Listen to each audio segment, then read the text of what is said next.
Money FM 89.3, best of weekends.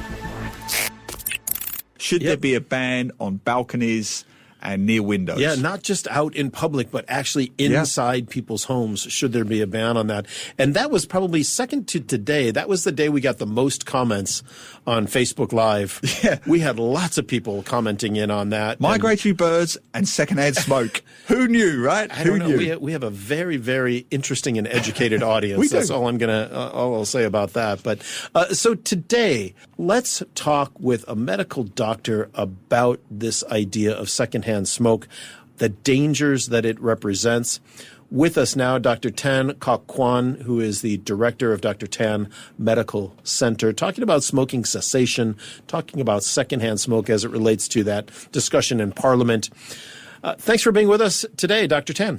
Good morning, guys. Thanks for having me on the show. If you wouldn't mind, set up for us the dangers of secondhand smoke as we now know it. I know that the research has uncovered a lot over the years. What do we know now about secondhand smoke that maybe we didn't know just a few years ago? Well, secondhand smoke really is just as dangerous as active smoking, right? Contains more than 4,000 chemicals, 60 of which are actually linked to causing cancer. Wow. So as Mr. Lewis Ng previously said in his interview, about a person a day in Singapore dies from secondhand smoke. Is that and right? According to the WHO, yeah. Wow. Worldwide, 600,000 people a year die from secondhand smoke. So it's a huge issue. Now, I find the real tragedy about secondhand smoking is the people who suffer from it actually do not get any kind of utility from it. You can argue that active smokers get some kind of benefit or they enjoy the process of smoking. But secondhand smokers, you just get the short end of the snake. You just get the disease. Well, when we look at this, is there a group that's more susceptible than others? For example, children who live in homes of smokers, or are you just as likely to be at risk if you happen to be walking out past a smoking area outside where a lot of people are smoking and you're not a smoker? Where are the risk levels with different populations? So it's about frequency and intensity, right? Mm-hmm. So if you look at the 2013 clinical practice guidelines published by MOH, it said that 40% of people who suffer from secondhand smoke are actually children. So children who live in the same houses as active smokers. Mm. And so they are more frequently exposed to environmental tobacco smoke and at a greater intensity, a greater concentration, if you will. As opposed if you're walking down the road and somebody just walks past you smoking. Yeah, so these are really the vulnerable population that we should be looking out for. Also, women, the spouses of active smokers. We do know that in Singapore, the statistics say that there are 6 times more male smokers than there are lady smokers. Oh. So a lot of women who are non-smokers are also exposed to 2HS or secondhand smoke. Yeah. And we're speaking with Dr. Tan Kok Kuan, director of Dr. Tan Medical Center.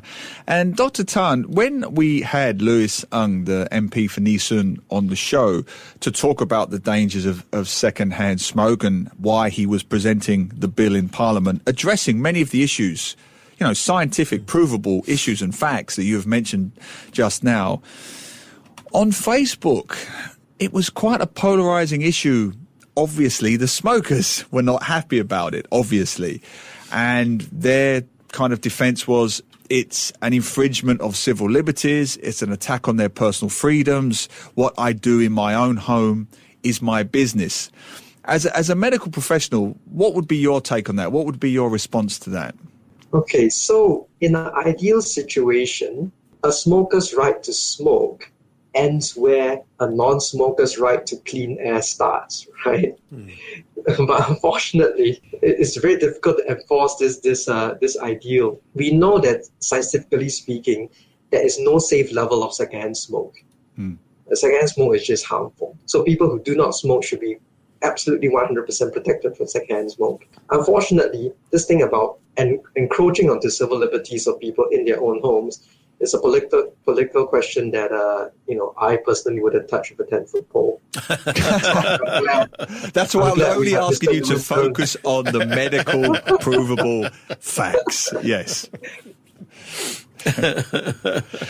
But basically what you're saying is any form of secondhand smoke. I live on the 6th floor.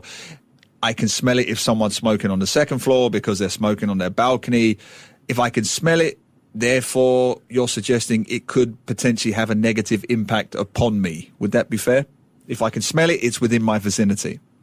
Yes, no, that's absolutely fair. Perhaps even when you can't smell it, because there are these microparticles that are released in secondhand smoke that could be dangerous to health, that you might not pick up with your scent or smell. Dr. Tan, this is actually quite an interesting point. I'd like to ask you just one further question on that.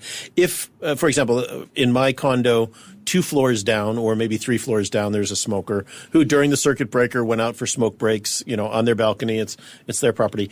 I could smell it. And I know that you talked about duration and intensity in terms of the actual, how dangerous or potentially dangerous secondary smoke is.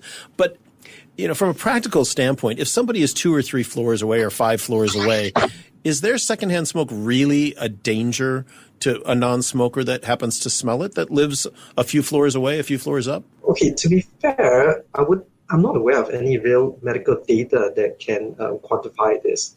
Right? I mean, we all know it's annoying. Those of us who are non-smokers, we don't want to smell it, but would it really be very harmful to us based on whatever research there might be? Okay, so we don't really know the level of harm for such specific situations. Maybe I'd like to draw a parallel.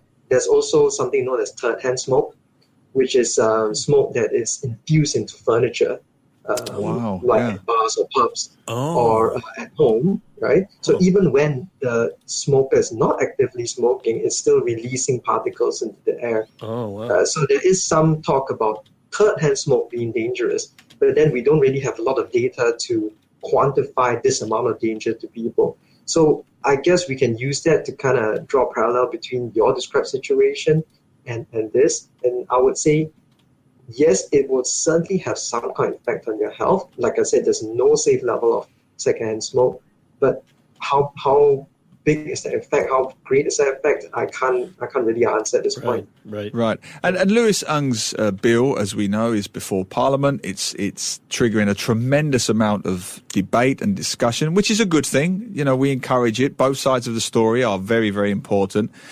From a medical standpoint, what would be a practical solution in inverted commas, because nothing is going to be ideal here, but in terms of respecting the rights of the smoker, but also respecting the rights and the health of neighbours and fellow residents, what is a possible middle ground here, do you think, when it comes to secondhand smoke? Okay, so the ideal we want to achieve is obviously to help everybody stop smoking. Yeah.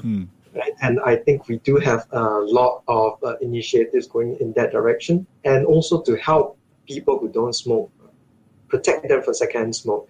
So way back in the 1970s, we were already starting to ban smoking in several areas, and we have just been ratcheting that up to a point today where instead of asking where smoking is banned, it's probably more practical to ask where can we actually smoke. Yeah. And that would be designated smoking corners, or in this case, and the core of this debate, in residential homes. So if we can, we help everybody to stop smoking or not pick up smoking in the first place. People who refuse to or are willing to stop smoking, we can consider other maybe more controversial alternatives. Right now, there's a lot of talk on so-called reduced harm tobacco products or reduced harm nicotine products that I will remind everybody are banned in Singapore. But around the world, other governments like the UK are using to help reduce smokers' exposure to toxic chemicals and also reduce non-smokers' exposure to these same chemicals. Yeah, that's very. Just to jump in there. Now, that's a very fascinating point to make, and something that you mentioned there is something that I'm intrigued by. This idea that banning smoking in F&B places or public places will somehow have a detrimental effect on that particular business. This was a debate that was very prominent in the UK in the mid-90s, that if they ban smoking in pubs, bars and restaurants, it will kill the businesses because smokers will no longer frequent those businesses. Same debates have happened in New York and California and various other major cities around the world. In fact, in the case of the UK, the complete opposite happened. more people started taking their families back to places that they no longer went to. They started to have lunches at pubs and restaurants that they didn't go to previously because there was no longer smoking on those premises. So it's a little bit simplistic to say, isn't it, that, you know, banning smoking here or banning smoking there will automatically have a negative economic impact, wouldn't you say? I'm not an economist. I wouldn't want to comment on that, but let's take a look at the data. So between 2004 and 2018, we're talking about a daily smoking prevalence rate in Singapore about 12 to 14%. So I guess if you ban smoking, that might be at max the amount of business you would lose, right? Yep. In fact, in 2019, I was very encouraged to see that the latest prevalence rate published by the MOH on daily smoking has dropped down to 10.6%, if I'm not wrong. So we are making headway. And I think you're absolutely right. You might lose the 10%, but you're gaining back the 90%, aren't you? Absolutely. Yeah. So do you think it comes back to the more fundamental level, which sounds a bit cliched, maybe because it's true, education, greater awareness, starting in the schools, so on, reminding them of the dangers and the perils, peer pressure. You know, I go to a lot of schools in Singapore. There is nothing more powerful than peer pressure to a teenager. We all know that. So is it that? Is it getting into the schools earlier, getting into the curriculum earlier and explaining the perils, dangers, medical issues connected to smoking? Interestingly, the one thing that is most associated with adolescents or youth smoking is somebody in their own home who's smoking, a family member who smokes. Yeah.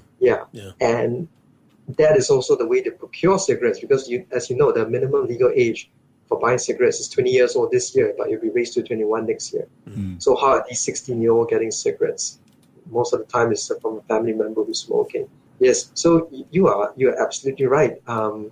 Intervention at the adolescent stage with good education, good awareness, good motivation to stop smoking, that is really where we should start.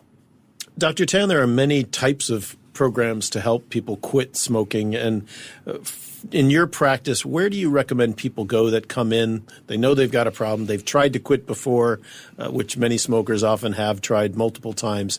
Where do you recommend they start on their journey to maybe try a different way or another way to quit smoking?